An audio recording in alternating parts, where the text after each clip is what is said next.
Salut la machine et j'espère que tu es au top. Dans cette vidéo, on va parler de satellites géostationnaires. Donc en gros, on va considérer un cas où on va prendre une orbite circulaire et d'un satellite qui tourne autour d'un astre, en particulier la Terre. C'est vraiment bien comme introduction aux lois de Kepler. Donc c'est ce qui t'attend dans les prochaines vidéos. J'espère que tu es chaud, c'est parti.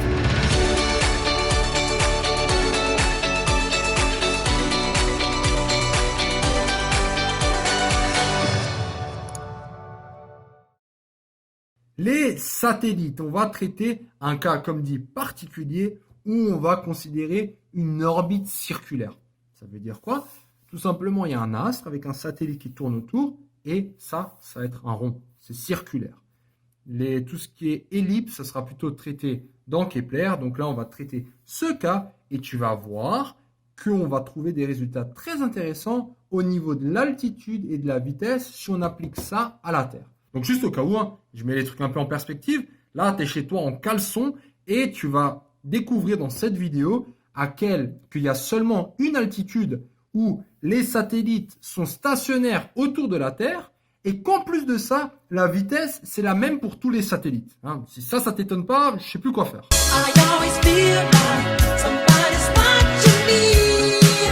Alors, considère avec moi un astre.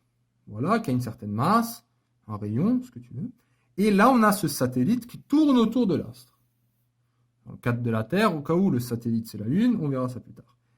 Donc, on a une distance, donc on parle bien de rayon vu que ça c'est un cercle. On est dans un référentiel galiléen, c'est-à-dire que le principe d'inertie s'applique. Voici le sens de rotation et donc les deux objets ont bien une masse. Petit rappel, si tu n'as pas suivi mon premier cours sur les mouvements circulaires uniformes ou non uniformes, sur l'accélération et les forces. Alors là, quand on a un mouvement circulaire uniforme, donc de manière générale, dès que ça tourne, on va positionner un repère, donc le repère de Freinet. Ça, c'est le truc, ça fout direct un peu les boules. Concernant l'accélération, je dis bien.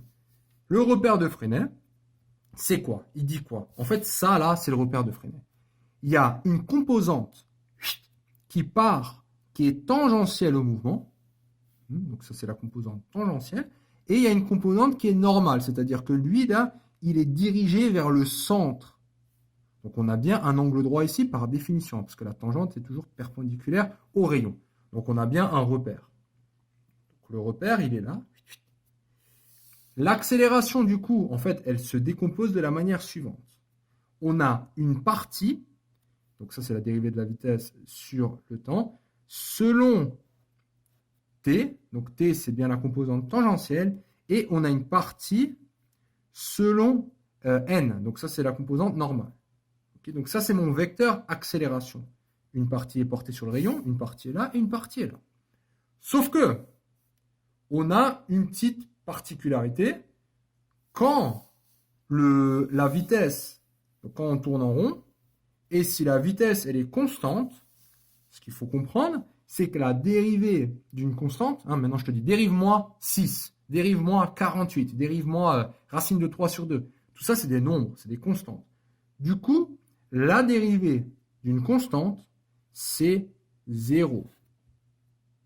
Voilà. Et qu'est-ce que ça veut dire? Ça, là, c'est exactement ce qu'il y a ici.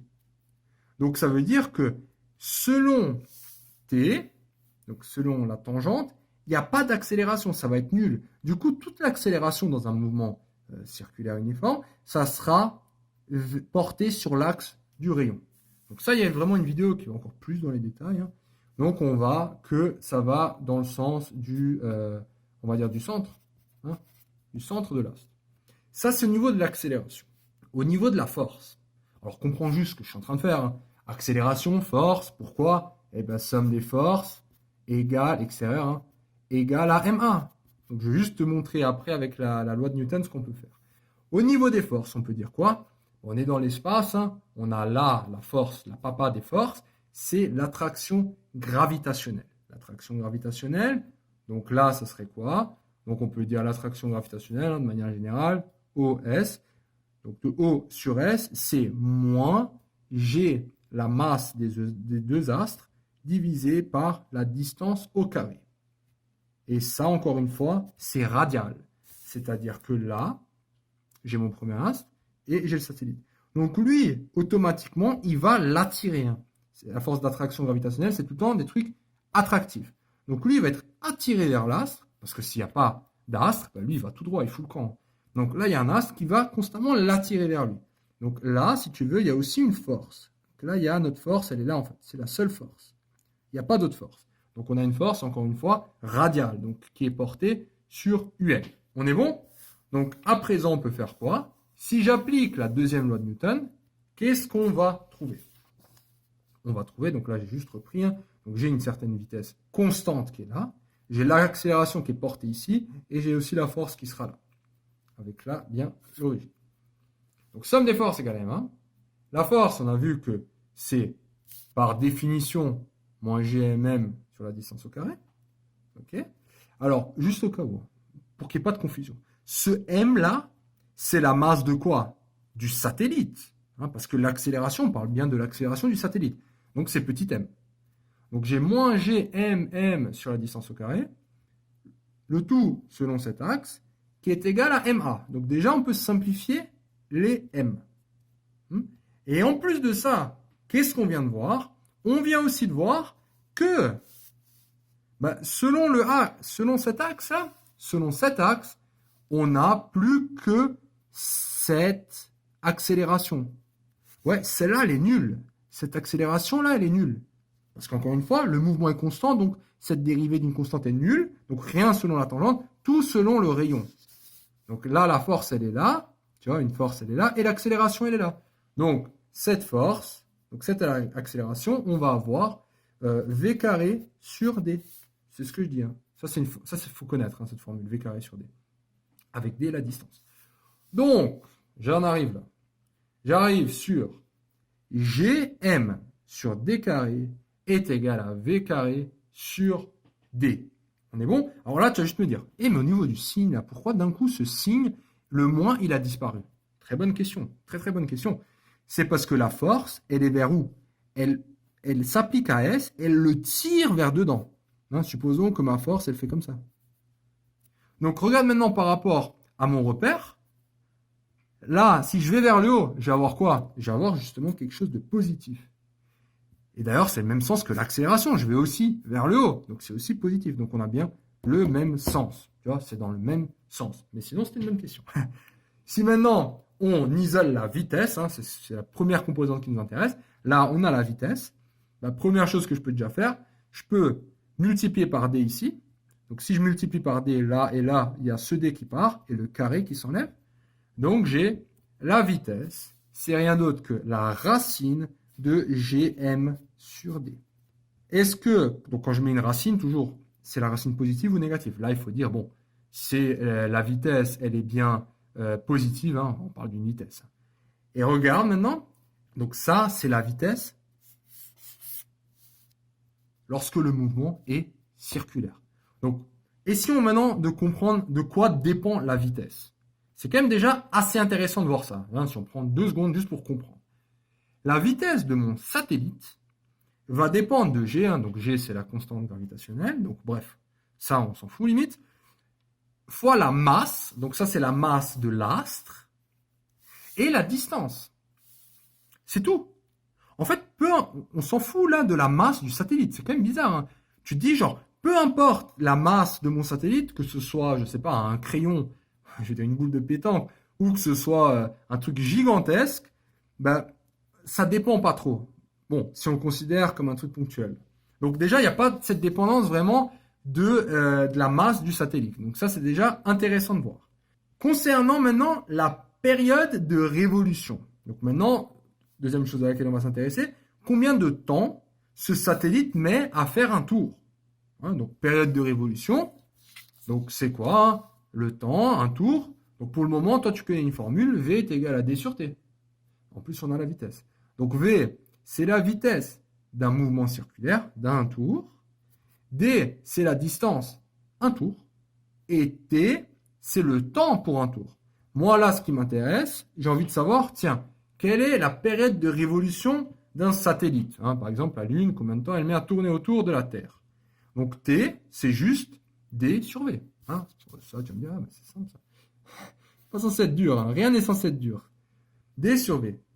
Bonne nouvelle, je connais V. Donc, c'est D sur tout ça, GMD. Alors, on est parti. Donc, c'est D divisé par racine de GM sur D. Alors ça, maintenant, je te vois déjà, ça se trouve, ça fait un peu flipper. Mais ne t'inquiète pas, ça veut juste dire... Tu vois, j'ai une division. Hein. Si ça, tu ne sais pas, c'est que tu as des lacunes au niveau des fractions. Il faudrait revoir ça. Diviser, c'est multiplier par l'inverse.